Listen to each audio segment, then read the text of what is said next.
하나님의 복을 받은 자들, 하나님의 복을 받은 자들이라는 제목으로 말씀 전하겠습니다. 오늘 이 본문의 말씀을 이해하기 위해서는 본문의 시간적, 공간적인 배경을 알아둘 필요가 있습니다. 출애굽 1세대들은 가데스 바네아 사건으로 인해서 광야에서 다 죽었고, 이제 출애굽 2세대들을 중심으로 가나안 땅 정복을 위한 진군을 시작하였습니다. 그때 이스라엘 백성들의 이 가나안 땅 진군을 방해하는 아모릭 족속들과 전쟁을 하게 되는데, 그 전쟁을 통해서 요단 동편을 차지하고 본격적으로 가나안 땅, 즉 요단 서편을 점령하기 위해서 요단강을 건너기 가장 좋은 장소인 모압 평지에 진을 치게 되었습니다. 그리고 이스라엘은 이곳에서 요단강을 건너는 출애굽 41년 1월까지 수개월 동안 이 모압 평지에서 머무르게 됩니다. 이렇게 모압 평지에 머무르고 있는 이스라엘 백성들 때문에 모압 왕 발락은 이스라엘을 심히 두려워하게 되었습니다. 민수기 22장 2절 3절 말씀해 보시면, 십불의 아들 발락이 이스라엘이 아모리인에게 행한 모든 일을 보았으므로 모압이 심히 두려워하였으니 이스라엘 백성이 많음으로 말미암아 모압이 이스라엘 자손 때문에 번민하더라라고 기록하고 있습니다. 모압 왕 발락은 이스라엘 백성들이 이 모압 평지에 진을 친 그러한 모습을 보고, 또 아모리인과의 전쟁에서 이스라엘 백성들이 승리한 그런 것들을 듣고 너무나 두려워해서 메소포타미아에 있던 이 복술가인, 즉 점을 치는 이 발람을 초청해서 이스라엘을 저주하기로 이렇게 마음을 먹게 됩니다. 본문에 보시면 이 발락이 이 복술가인 이 발람을 두 번이나 거듭해서 초청하는 것을 볼 수가 있는데, 그것은 이 모압 왕인 이 발락이 얼마나 이 이스라엘 백성들을 두려워했는가를 잘 보여주고 있습니다. 그렇지만 이러한 이 발락 왕의 이러한 모습은 그 모압을 치지 말라라고 말씀하신 하나님의 뜻을 전혀 알지 못하는 어리석은 행위였다라고 할 수가 있습니다. 하나님께서는 이 모압 족속은 바로 너희 이스라엘의 형제 족속이니까 그 모압 족속과는 전쟁하지 말라고 분명히 말씀하셨죠. 그런데도 불구하고 이 발락 이 왕은 이 이스라엘 백성들이 진을 치는 그러한 이 모습을 보고 두려워서 이 전쟁을 하려고 하는 것을 보게 된다는 것이죠. 이와 마찬가지로 우리도 마찬가지입니다. 우리도 하나님의 뜻을 제대로 알지 못하면 쓸데없는 일을 행하게 되고 결국은 막대한 이런 피해를 입을 수도 있다는 것입니다. 하지 말아야 할 일은 하면 안 되죠. 해야 할 일은 반드시 해야 되는 것입니다. 그런데 하나님의 뜻을 모르게 되면 하지 말아야 될 일은 하고 해야 될 일은 하지 않는 그러한 반대, 이 청개구리와 같은 그런 일을 행하게 되는 것이고, 그로 인해서 그 인생에 막대한 그런 피해를 입을 수도 있다는 것입니다. 본문에 보시면 이 복술가인 이 발람이 마치 하나님께 묻고 또 그 말씀대로 행동하는 하나님의 선지자인 것처럼 보입니다. 그렇지만 발람의 이러한 행동들은 그 위선적인 행동이었고, 성경은 이 점치는 것, 이 점치는 자인 이 발람에 대해서 거짓 선지자의 전형적인 그런 모습으로 말을 하고 있다는 것입니다. 요한계시록 2장 14절 말씀해 보시면, 그러나 내게 두어 가지 책망할 것이 있나니 거기 내게 발람의 교훈을 지키는 자들이 있도다. 발람이 이 발락을 가리켜 이스라엘 자손 앞에 걸림돌을 놓아 우상의 제물을 먹게 하였고 또 행음하게 하였느니라 라고 말을 하고 있습니다. 이 발람이 이 발락 왕에게 어떤 이 계계를 부리도록 함으로 인해서 결국 이스라엘 백성들이 이 우상을 섬기는 죄를 저지르게 됐고, 결국은 이 시딤이라는 곳에서 많은 이스라엘 백성들이 이 죽음을 당하게 됩니다. 그러한 이 내용에 대해서 요한계시록에서 이렇게 경고하는 것을 볼 수 있습니다. 이 발람은 마치 하나님의 말씀을 전하는 것처럼 행동하고 있지만 실질적으로는 무엇입니까? 거짓 선지자였다라는 것을 알 수가 있다는 것입니다. 이러한 이 본문 말씀을 통해서 우리가 몇 가지를 살펴볼 수가 있는데, 첫째는 하나님을 아는 자가 아니라 믿는 자가 되어야 한다는 것입니다. 귀신도 하나님을 압니다. 그렇지만 하나님을 믿지는 않죠. 마찬가지입니다. 이 8절에 보시면 발람은 이 발락 왕에게로부터 보냄받고 온 모압과 미디안 장로들에게 뭐라고 말합니까? 여호와께서 내게 이르시는 대로 너희가 대답하리다. 마치 하나님의 선지자인 것처럼 내가 하나님께 물어보고 하나님께서 대답하는 것 그대로 내가 너희에게 대답하리라 라고 이렇게 말을 하고 있습니다. 이 발람은 이 하나님을 자신이 알고 있는 많은 신 가운데서 하나의 그러한 신으로만 알고 있다는 것입니다. 그러니까 이 말만 보면은 여호와께서 내게 이르시는 대로 내가 대답하리라 라는 이 말만 본다면 발람은 틀림없는 하나님의 선지자인 것처럼 보입니다. 그렇지만 이 발람을 만나기 위해서 온 이 모압과 미디안 장로들이 무엇을 가지고 왔습니까? 복채를 가지고 왔다. 즉 점을 치는 사람에게 주는 그 돈을 들고 왔다라고 이렇게 말을 하고 있는데, 이것을 통해서 우리가 알 수 있는 것은 이 발람은 이 점을 치는 사람, 즉 복술가였다라는 것을 알 수가 있고, 하나님은 점 치는 것을 큰 죄로 여기시기 때문에 결코 이 발람은 이 하나님의 선지자가 될 수가 없다는 것입니다. 그 7절 말씀해 보시면 모압 장로들과 미디안 장로들이 손에 복채를 가지고 떠나 발람에게 이르러 발락의 말을 그에게 전하매, 순수하게 하나님의 뜻을 물어보는 것이 아니라 그 점을 치는 그 돈을 가지고 와서 자신들에게 유리하도록, 그리고 이스라엘 백성들을 저주하도록 하는 것을 보게 됩니다. 그렇기 때문에 8절에 기록된 대로 발람이 하나님께서 내게 이르시는 대로 내가 너희들에게 대답하겠다라는 것은 그 하나님의 말씀을 듣는다는 것이 아니고 무엇입니까? 이 점을 통해서 이스라엘의 신인 여호와를 불러보고 그 응답 여부에 따라서 내가 대답하겠다라는 그런 의미를 가지고 있다는 것입니다. 이러한 이 발람의 태도는 여호와가 이스라엘 백성들의 신이라는 것, 즉 이스라엘 백성들이 여호와라는 그 한 신을 섬기고 있다는 것은 이 발람도 알고 있었던 것입니다. 그렇지만 그 하나님이 어떤 하나님입니까? 천지 만물을 창조하신 창조주시고 그리고 유일하신 분이시다라는 것에 대해서는 전혀 알지도 못했고 믿지도 못하고 있었다는 것입니다. 이처럼 그 하나님의 이름을 안다고 해서, 여호와 하나님, 그 하나님의 이름을 안다고 해서 또 하나님에 대한 어떤 지식을 가지고 있다고 해서 그것을 가지고 하나님을 믿는 것이다 라고 할 수 없다는 것이죠. 오히려 믿지 않는 사람들이 기독교는 잘못된 종교다라는 것을 밝히기 위해서 성경을 연구하는 그런 사람도 있습니다. 그러면 그런 사람들이 과연 하나님을 믿는 사람이라고 말을 할 수가 있습니까? 아니란 것이죠. 지식적으로는 여러분들보다 더 뛰어난 이 성경 지식을 가지고 있는 믿지 않는 사람들도 많이 있습니다. 그러나 그런 사람들은 하나님의 자녀가 아닌 것이죠. 오직 성령으로 인해서 거듭난 새로 태어난 사람들만이 하나님의 자녀가 될 수 있는 것이지, 하나님을 안다고 해서 성경책에 기록된 그 지식이 있다고 해서 그것이 그 사람을 이게 구원받은 하나님의 백성이다라고 말을 할 수가 없다는 것입니다. 그렇기 때문에 아는 것이 중요한 것이 아니고 무엇이 중요합니까? 믿는 것이 중요하다는 것입니다. 믿는다는 것은 무엇을 의미합니까? 성경 말씀이 하나님의 말씀인 것을 인정하고 그 말씀대로 살아가는 것, 이것이 진정으로 믿는 것이죠. 성경에 대한 지식이 아무리 많다고 하더라도 기독교는 잘못된 종교다라는 것을 밝히기 위해서 많이 알고 있는 것, 아무 소용이 없습니다.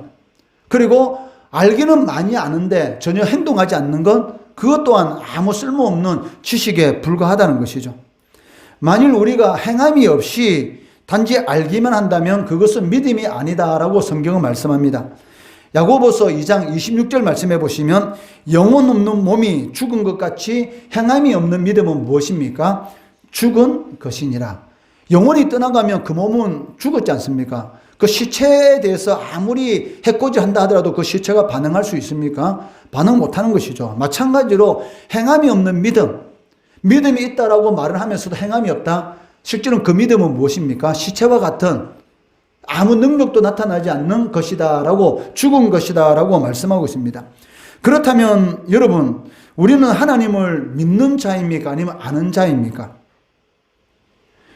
만약 우리가 하나님을 알기만 하는 자라면 아무리 오랫동안 교회를 다니고 하나님에 대한 많은 지식을 가지고 있다 할지라도 결코 구원에 이르지 못한다는 것입니다. 그렇기 때문에 우리는 아는 자가 아니라 먼저 어떤 자가 되어야 됩니까? 믿는 자가 되어야 되는 것이죠. 하나님을 진정으로 믿는 자. 비록 성경의 한마디만을 깨달았다 할지라도 그 말씀에 목숨 걸고 그 말씀대로 행하는 사람, 이런 사람이 진정으로 믿는 자라는 것입니다. 그러니까 믿음이 있으면 반드시 행하게 됩니다. 자기 장래에 대한 확고한 믿음이 있다면 그 장래에 대한 확고한 그 믿음을 이루기 위해서 열심히 노력하게 되는 것이죠. 이 일은 반드시 된다라는 그러한 확신을 가지고 있는 사람이라면 그 일에 목숨을 걸고 달려듭니다. 그런데 어떤 일을 함에 있어서 전혀 그 일에 아무것도 걸지 않는 사람들, 그런 사람들은 그 일에 대한 믿음이 있는 사람입니까? 믿음이 없죠. 믿음이 없기 때문에 어떻게 합니까? 그 일에 대해서 대강대하는 것입니다. 내가 사랑하는 여자, 그 여자가 나를 진정으로 사랑한다, 그 여자도 나를 사랑한다라는 확신이 있으면 그 여자에 대한 믿음을 가지고 있죠. 그런데 상대방 여자가 나를 사랑하는지 사랑하지 않는지 이게 그 확신이 서잖아요. 그러다 보니까 무엇이 생깁니까? 의처증. 아내를 의심한다든지 자신을 사귀고 있는 여자를 의심하게 되는 것이죠. 왜? 믿음이 없으니까. 나 말고 다른 남자를 만나고 있는 건 아니야? 혹시 이 바람 피우고 있는 건 아니야? 왜? 그런 생각이 왜 들겠습니까? 의처증을 가지고 있다는 것은 자기 아내에 대한 믿음이 없는 것이죠. 또 사귀는 여자에 대해서 의심을 가지고 있다는 것은 믿음이 없는 것입니다. 마찬가지죠. 하나님에 대한 믿음이 있으면 하나님의 그 말씀대로 반드시 살아간다는 것입니다. 그렇기 때문에 우리는 믿는 자가 되어야 합니다. 성경 한마디를 깨달았다 할지라도 그 말씀대로 살려고 할 때에 그 믿음은 어떤 믿음입니까? 죽은 믿음이 아니고 생명력이 넘치는 산 믿음이다라고 할 수가 있습니다. 두 번째는 성도는 하나님께 복을 받은 자라는 것입니다.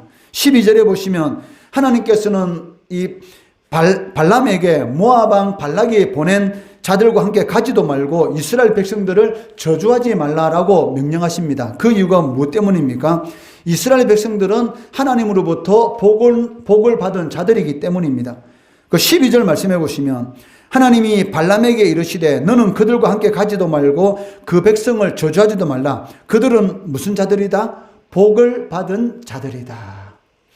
하나님께 복을 받은 자들에게 함부로 저주하고 해코지하게 되면 하나님께서 가만히 있겠습니까? 아니죠. 반드시 하나님께서는 갚습니다. 물론 이스라엘 백성들이 하나님 앞에 죄를 지음으로 인해서 바벨론 70년 포로생활을 하게 됩니다. 그런데 바벨론은 하나님의 도구죠. 그런데도 불구하고 하나님의 백성들에게 허락하신 그 범위를 넘어서 하나님의 백성들을 괴롭히고 핍박하였기 때문에 결국 바벨론이 어떻게 됩니까? 하나님께서 고레스라는 이 페르시아 제국의 고레스라는 이 왕을 세워서 결국은 바벨론 제국을 이렇게 멸망시키는 것이죠. 이런 그 역사를 보더라도 하나님의 백성을 핍박하는 사람들에게는 반드시 하나님께서 징계하시는 것을 우리는 볼 수가 있습니다. 왜? 성도는 누굽니까? 하나님으로부터 복을 받은 자들이기 때문입니다.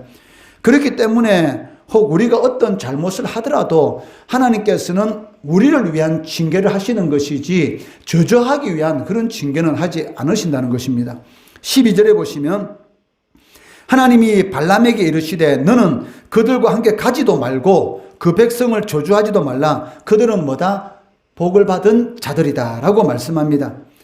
그렇기 때문에 이스라엘 백성들이 악을 행함으로 인해서 하나님의 징계를 받는 그런 경우가 있을 수가 있습니다. 우리도 하나님의 말씀대로 살지 않으면 하나님께서 해초리를 드시죠. 왜?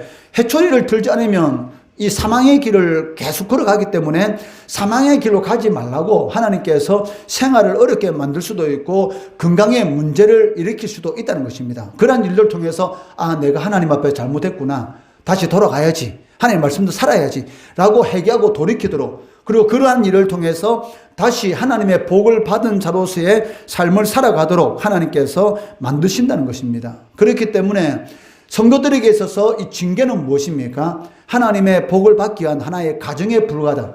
그렇기 때문에 성도는 어떤 상황 가운데 있을지라도 절대로 낙심할 필요가 없습니다. 왜? 합력하여 하나님께서는 좋은 것을 주시기 때문입니다. 이 믿음이 바로 성도의 믿음이다라고 할 수가 있다는 것이죠. 성도는 어떤 순간에도 나는 하나님께로부터 복을 받은 자들이다. 비록 내가 세상 가운데서 별 볼 일 없는 그러한 사람일지라도 나는 하나님의 자녀이기 때문에 하나님께 복을 받은 자들이다. 여러분은 가장 큰 복을 받았지 않습니까? 이 세상에서 아무리 많이 살아봤자 70년, 80년입니다. 70년, 80년 떵떵거리고 살다가 지옥 불구덩이에서 영원히 형벌을 받는 게 낫습니까? 이 세상에서 좀 힘들고 어렵게 살다가 천국에서 영원히 복된 삶을 사는 게 낫습니까? 그거는 말할 필요가 없죠. 영혼과 이 잠시라는 것은 비교할 수가 없는 것입니다. 영혼을 위해서 잠시는 포기할 수가 있죠. 그렇지만 잠시 때문에 영혼을 포기하는 것, 그것만큼 어리석은 사람은 없다는 것입니다.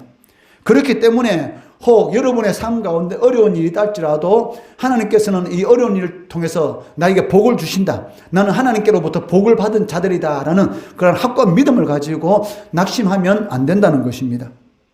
호세아 14장 1절 말씀해 보시면 이스라엘아 내 하나님 여호와께로 돌아오라.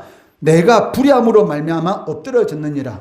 저 북쪽 이스라엘 여로보암 2세가 다스리고 있던 그 당시 어마어마하게 이 국력이 강대한 그러한 이런 태평성대 너무나 물질적으로 풍요로운 그러한 삶을 살아가고 있었습니다. 그렇지만 이런 경제적 이 물질적인 삶은 너무나 좋았지만 여호와에 대한 신앙, 이 종교적으로는 너무나 타락한 그런 상황 가운데 있었죠. 그때 호세아 선지자가 뭐라고 말합니까? 망할 것이다. 하나님 앞으로 돌아오라. 그런데 그 말을 안 듣습니다. 왜? 지금 너무나 잘 살고 있기 때문에. 그런데 여호와께로 돌아오면 하나님께서 은혜를 베풀어 주실 것이다. 불의함으로 말미암아 너희들이 반드시 엎드려질 것이다 라는 이 경고의 말을 안 듣고 끝까지 고집 부리다가 30년 만에 그렇게 어마어마한 물질적인 이런 풍요를 누리고 있었던 여로보암 2세 왕 때로부터 30년이 지난 이후에 아수르에 의해서 이 북쪽 이스라엘이 완전히 멸망이 되는 것이죠. 그렇지만 이 호세아 선지자의 말을 듣고 회개하고 돌아왔다면 어떤 일이 일어나겠습니까? 호세아 14장 5절 말씀해 보시면 내가 이스라엘에게 이슬과 같으리니 그가 백합화 같이 피겠고 레바논 백항목 같이 뿌리가 박힐 것이다. 이게 무슨 말입니까? 이스라엘 땅은 기후가 두 기후밖에 없습니다. 건기와 우기. 한 6개월 정도는 비가 많이 오고 나머지 6개월간은 거의 비가 오지 않습니다. 그런데도 불구하고 이 광야 같은 곳에 이런 풀이 새싹이 돋아납니다. 무엇 때문에? 이슬 때문에. 그러니까 그 이슬이 그 광야와 같은 그 땅 가운데 새싹이 돋아나게 만들고 이 양이라든지 가축이 먹을 수 있도록 생명을 유지할 수 있도록 만들어준다는 것이죠. 이게 무슨 말입니까? 회개하고 돌아오면 아무리 척박한 그런 환경 가운데 있을지라도 하나님께서 이 들의 백합화 같이 그리고 레바논의 백항목, 이 백항목은 예루살렘 성전 지을 때 쓰는 나무입니다. 너무나 귀한 나무인 것이죠. 그러한 삶을 살도록 하나님께서 은혜를 베풀어 주신다라고 말씀하고 있습니다. 잘못할 수 있습니다. 잘못했을 때 어떻게 됩니까? 회개해야 되죠. 돌이키면 반드시 하나님께서 이 광야의 이슬같이 도저히 풀이 새싹이 돋아날 수 없는 그런 환경 가운데서도 새싹이 돋아날 수 있는 그런 은혜를 베풀어 주신다는 것입니다. 세 번째는 죄악과 타협하려고 할 때 죄노예가 된다는 것이죠. 여러분 마음속에 어떤 죄를 지으려고 하는 그런 생각이 들 때 뿌리쳐야 됩니다. 그런데 죄를 지을 수 있는 구실을 만들게 되면 반드시 죄의 노예가 된다는 것입니다. 18절 말씀해 보시면 발람은 발락의 신하들에게 뭐라고 말합니까? 발락 왕이 나에게 아무리 많은 은금을 준다 할지라도 나는 하나님의 말씀을 어겨서 하나님의 말씀에 플러스 시키든지 마이너스 시키든지 하지 않겠다 이렇게 말을 해요. 18절 말씀해 보시면 발람이 발락의 신하들에게 대답하여 이르되 발락이 그 집에 가득한 은금을 내게 줄지라도 내가 능히 여호와 내 하나님의 말씀을 어겨 덜하거나 더하지 못하겠노라. 그렇지만 19절에 뭐라고 말을 하고 있습니까? 발락의 신하들에게 뭐라고 말합니까? 하룻밤만 자기에서 머물라. 하나님께서 혹시 나에게 다른 말씀 하실 줄 모르니까 하룻밤만 더 있어 보자. 이렇게 말을 하고 있어요. 이게 무슨 말입니까? 바로 이 발락 왕이 자신에게 주겠다는 이 은금에 대한 이 욕심이 생기기 시작한 것이죠. 분명히 이미 앞에서 하나님께서 뭐라고 말씀하셨습니까? 발락 왕이 보낸 그 신하들 따라가지 말라. 그리고 이스라엘 백성들 저주하면 안 된다. 왜? 하나님으로부터 복을 받은 자들이라고 분명히 말씀하십니다. 그런데도 불구하고 지금 어떻습니까? 이 발락 왕이 또 다른 신하를 통해서 자신이 가지고 있는 많은 은금을 주겠다라고 하니까 그때 이 재물에 이 마음이 살 미혹이 되기 시작한 것이죠. 그리고 나서 이제는 구실을 찾기 시작합니다. 저 은금을 받을 수 있는 기회가 없을까 하면서 그 신하들에게 하룻밤만 여기서 자라. 하나님께서 혹시 나에게 다른 말씀도 하실 수 있을 것이다 라고 말하는 것을 볼 수가 있습니다. 19절 말씀해 보시면 그런즉 이제 너희도 이 밤에 여기서 유숙하라. 여호와께서 내게 무슨 말씀을 더하실런지 하나님께서 이미 말씀하셨죠. 그런데도 불구하고 이제는 그 은금에 대해서 욕심이 생김으로 인해서 혹시 하나님께서 다른 말씀을 하실지도 모르니까 하룻밤 자면서 기다려봐라. 이렇게 말을 하고 있다는 것입니다. 결국 어떻게 됩니까? 발람은 이 사단의 이 미혹에 이렇게 넘어가게 되었던 것이고 그들을 따라갑니다. 그리고 이스라엘 백성들을 저주하다가 결국은 전쟁에서 비참한 죽음을 당하게 되었던 것입니다. 이처럼 죄의 달콤한 유혹에 미혹되어서 그 죄와 타협하려면, 즉 죄를 지을 수 있는, 내가 죄를 짓더라도 아무 이상 없겠지라고 스스로 구실을 찾으려고 하면, 죄와 타협하려고 하면 결국 어떻게 됩니까? 그 죄의 노예가 될 수밖에 없다는 것입니다. 왜냐하면 사단은 이 죄를 짓기 위한 구실을 찾는 사람에게 반드시 그 죄를 지을 수 있는 구실을 줘요. 사람들이 왜 죄를 짓습니까?